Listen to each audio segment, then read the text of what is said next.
There's a quiet shift happening that many people can feel but struggle to name. Prices creep up. Portions shrink. Availability becomes unpredictable. And beneath it all is a growing awareness that the systems we rely on are far more fragile than we were taught to believe. Welcome to Purely Garden. Where in the world are you watching from today? Drop your location in the comments, like the video, and subscribe to the channel. Let's dive in. Crop number 1. The humble potato. This is my foundation. In a world of uncertainty, the potato is a bedrock of calories you can grow in the ground. I'm not planting fancy boutique varieties here. I'm focusing on reliable, storable workhorses like Kennebec, Yukon Gold, German Butterball, or Katahdin. These proven performers excel in both high yields and exceptional long-term storage, often lasting 6 months, 10 months in proper conditions. Why? Because when you need sustenance, you need yield and keeping quality. A single pound of seed potatoes, properly hilled and cared for, can give you 10 pounds or more of food in return, sometimes even 20:1 ratios. With varieties like German Butterball, they store for months in a cool, dark place, providing meals long after the harvest moon has faded. But their resilience is what truly earns them this top spot. Potatoes are forgiving.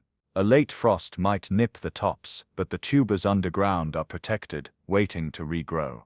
They don't demand perfect, rich soil. They'll produce in hills, containers, or even straw mulch systems that make harvesting easier and reduce disease pressure. In a season of unpredictable weather, they provide a hidden subterranean bounty that's less vulnerable to wind, heat waves, pests, or erratic rains than above-ground fruits.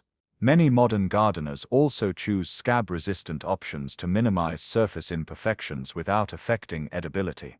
Planting potatoes isn't a declaration of doom, it's a pragmatic investment in a staple food source that bypasses the supply chain entirely and lands directly in your root cellar. Crop number 2. Heirloom dry beans. Protein is the pillar of nutrition that many panic over. How will we get protein? My answer grows on a vine. I'm dedicating a significant trellis to heirloom drying beans like Good Mother Stallard, Turkey Craw, Jacob's Cattle, or high yielders such as Calypso and Hidatsa Shield. These aren't the beans you eat green. You let them mature fully on the plant until the pods rattle, then you harvest the hard, beautifully speckled seeds inside. A single packet of seeds can yield pounds of stored protein that will keep for years in a mason jar, with some bush varieties producing heavily in compact spaces. They are the ultimate storage food, but they're also a brilliant garden citizen. Beans fix nitrogen in the soil, improving it for other plants and reducing the need for external fertilizers. They're drought-tolerant once established, needing far less water than leaf crops, and many heirlooms show good resistance to common pests. In a season of irregular rainfall, they'll still produce reliably. I plant them knowing that come winter, when fresh greens are a memory, I'll have the core ingredient for countless nourishing soups, stews, refried beans, or even baked goods when ground into flour. This isn't a fear-based stockpile, it's the thoughtful cultivation of a lifelong pantry staple that builds soil health while delivering complete plant-based nutrition. Crop number 3. Perennial kale, Daubenton's or tree kale. I need greens I can count on, year after year, without replanting. That's why perennial kale is a non-negotiable in my resilience garden. Unlike annual kale that bolts in the heat, varieties like Daubenton's, Taunton Dean, or emerging hybrids form a woody shrub-like plant that provides tender leaves for harvesting continuously for 5 to 10 years or more.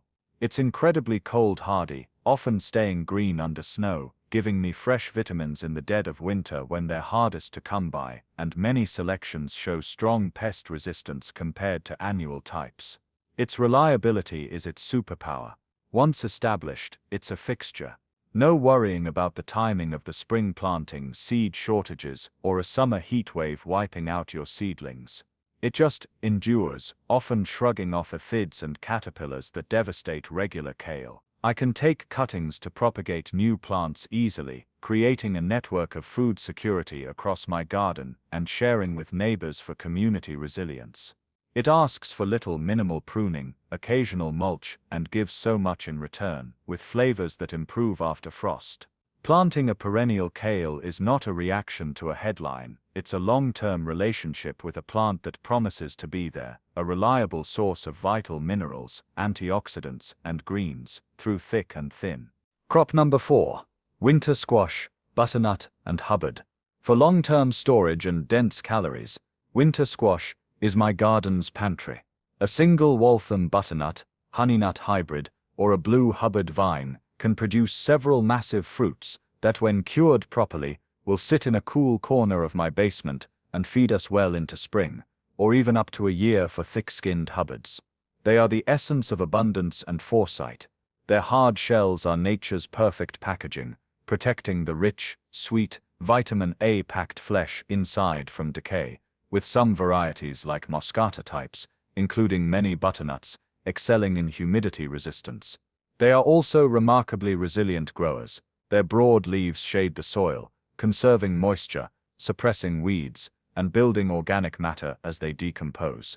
They can handle summer heat, and once the fruits are set, they mature with the declining sun of autumn, often sweetening further in storage. In a year of early frost, I simply harvest what's there. Even smaller squash are valuable, and curing them enhances flavor dramatically. Growing them is an act of faith in the future, a future where I can reach for a homegrown squash in March, its flavor a reminder of the summer sun, its nutrition a gift from my past self, who had the calm sense to plant it, knowing it requires minimal intervention once established. Crop number 5. Garlic.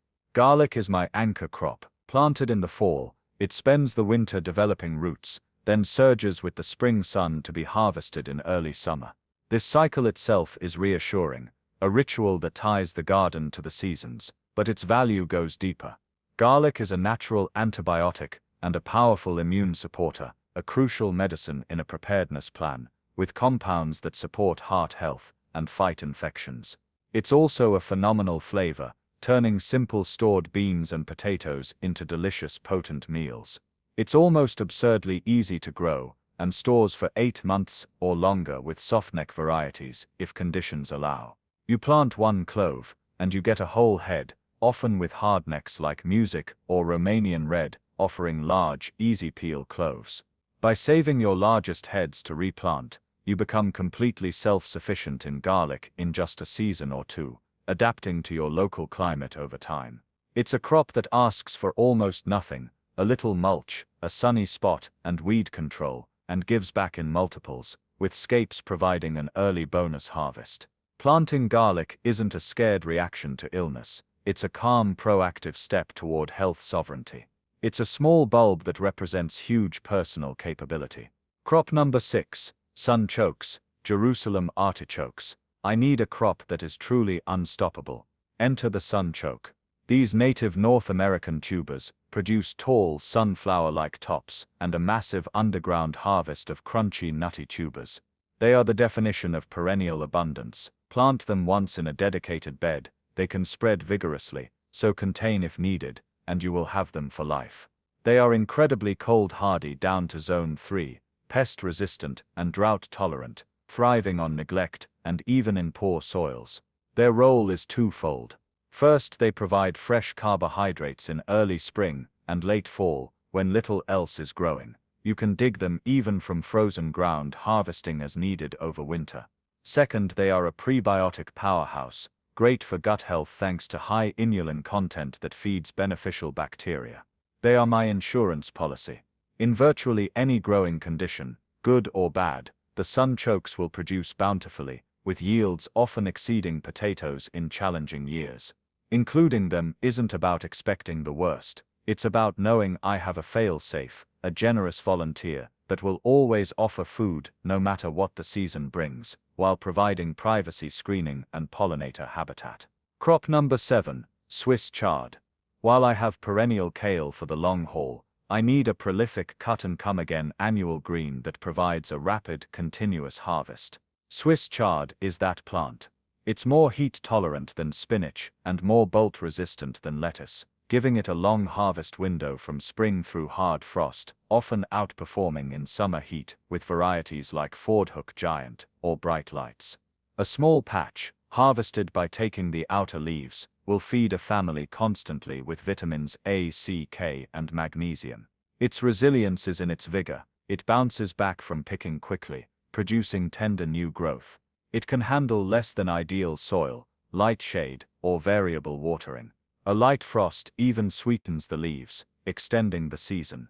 In the variable weather of spring and fall, when other greens might falter or bolt prematurely, chard stands firm with colorful stems that brighten meals and morale. Planting chard is a commitment to daily fresh nutrition. It's the green I can always turn to for a quick sauté, stir-fry, or fresh salad, ensuring that even in times of constraint, our plates are colorful, vibrant, and healthful, bridging gaps between other harvests. Crop number 8. Amaranth the grain and green. This is my dual-purpose resilience champion. Amaranth is an ancient grain that modern gardeners often overlook. I grow a variety like Golden Giant, Rio San Lorenzo, or Copperhead for its seeds, which can be popped like popcorn, cooked into porridge, or ground into gluten-free flour. It's a complete protein, rich in lysine, iron, and minerals, and incredibly nutritious. At the same time, the young leaves are a delicious spinach-like cooked green, or even raw in salads. One plant gives you two critical food sources, abundant grain from tall heads and ongoing greens. It's a crop of remarkable adaptability. It's drought-tolerant, heat-loving, and grows rapidly in poor soils, outcompeting weeds with its height. The tall, dramatic seed heads produce a huge yield in a small space, often thousands of seeds per plant, while providing beauty and shade. Birds may be an issue, but a simple bag over the seed head protects it, or harvest early. Growing amaranth is a step toward grain independence on a small scale, requiring minimal inputs. It's not about replacing a wheat field, but about knowing how to grow and process a sustaining, nutrient-dense seed that thrives in hot, dry conditions. It represents knowledge and versatility, the very heart of true preparedness. There you have it. 8 crops I'm planting to survive the coming food collapse. Each seed we sow today builds a shield, fresh harvests in spring, hearty staples in summer, and stores that carry my family through uncertainty. This garden I've described isn't a fortress. It's a portfolio, a diverse, layered investment in nourishment, health, and capability. Each of these plants offers something unique: steadfast calories, lasting protein, perennial greens, storable riches, medicine, a failsafe, daily vitamins, and a sustaining grain. Together, they create a web of resilience that is far stronger than any single crop. Preparedness, at its best, isn't fueled by fear. It's fueled by love. Love for your family, your community, and your own sense of agency. It's the quiet confidence that comes from knowing you can meet some of your own needs, come what may. It's about having options. Now, I'd love to hear from you. This is a conversation, not a monologue. What are you planting this year that makes you feel more resilient? Have you noticed gaps on store shelves or price jumps that have changed how you think about your garden? Share your thoughts below. Your experience helps us all learn. If this approach resonates with you, consider liking this video and subscribe to Purely Garden. I'll be sharing more on practical, calm preparedness, from seed saving to soil building, because building resilience is a journey we can take one calm, deliberate step at a time. Let's grow something good, together. Thank you for watching.